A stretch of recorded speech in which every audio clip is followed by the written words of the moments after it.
Nasanay kami ng every Sunday is masarap yung niluluto like karning baboy o kaya ay manok, pero this time ay gulay naman. Dumaan din tayo sa okasyon like New Year tsaka nga Christmas, kaya parang medyo sawa sa karne. Yung mga gulay na yan is natira lamang nung nakaraang okasyon, kaya naman para hindi masayang ay niluto na nga namin. Hindi ko na naipakita kung paano ba namin niluto yan, basta yan ay gisa-gisang gulay na nilahukan nga lang na squid ball. Yung squid ball na hindi namin makita nung nagluto kami ng pansit nung New Year at kung kailan nga naluto na yung pansit at tsaka nga namin biglang nakita. Kaya nga para hindi masayang yung mga natitirang gulay sa rep at pati na nga yung squid ball ay ayan, niluto na nga namin. Konti lang yung kinain ko dyan kasi nga nang hinayang lamang ako doon sa natirang kanin ni Criminology. At si Criminology nga ay may bigla ang alis at hindi ko na naman alam kung saan pupunta nga ang laboy.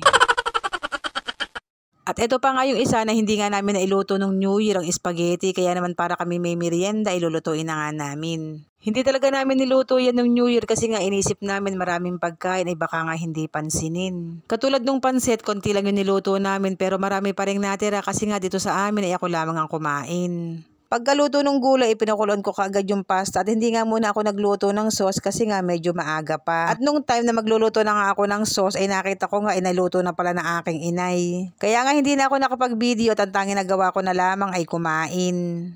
Masarap yung spaghetti kaya nga lang parang napasobra ako ng pagpapakulo ng pasta kaya nga parang malabsak. Medyo kinulang nga sa amin yung kalahating kilong spaghetti at ngayon ko nga lang talaga napatunayan na kung kailan nga wala ng mga handa ay tsaka mo nga hahanap-hanapin. Fast forward, gabi na yan hindi ako nakapagluto ng ulam at lalo namang hindi ako nakapagluto ng kanin kasi nga sobrang sakit ng aking ulo. Ay maigi na lang talaga at marami nga akong sinaing nung tanghali at kukunti nga lang yung bawas kaya nga pinagkasya na lamang namin nung hapunan. At bumili na nga lang pala uli kami ng itik para naman hindi na kami magluluto ng ulam at nung nalaman ko nga na itik ang ulam abay biglang nawala nga ang sakit ng aking ulo. Charing.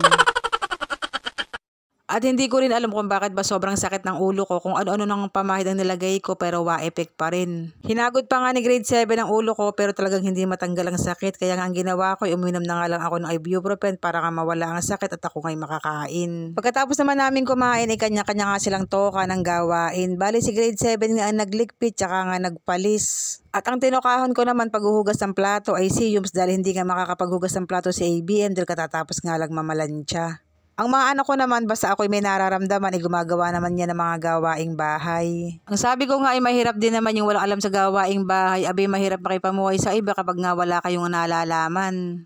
Akala lang talaga nung iba na walang alam ang mga anak ko sa gawaing bahay dahil hindi nga nila nakikita na kumikilos. Sinabihan ko kasi sila na okay lang na walang magawa sa loob ng bahay basta't intindihin nga ang pag-aaral. At hindi pa nga ako natatapos pag-voice over dito sa may taas, bigla naman dumating si Criminology at eto nga merong ang pasalubong na suman. Sa Laguna nga daw sila nanggaling at doon nga daw sila nag-rides kaya naman yan ang kanyang pasalubong. Ayun lang, salamat.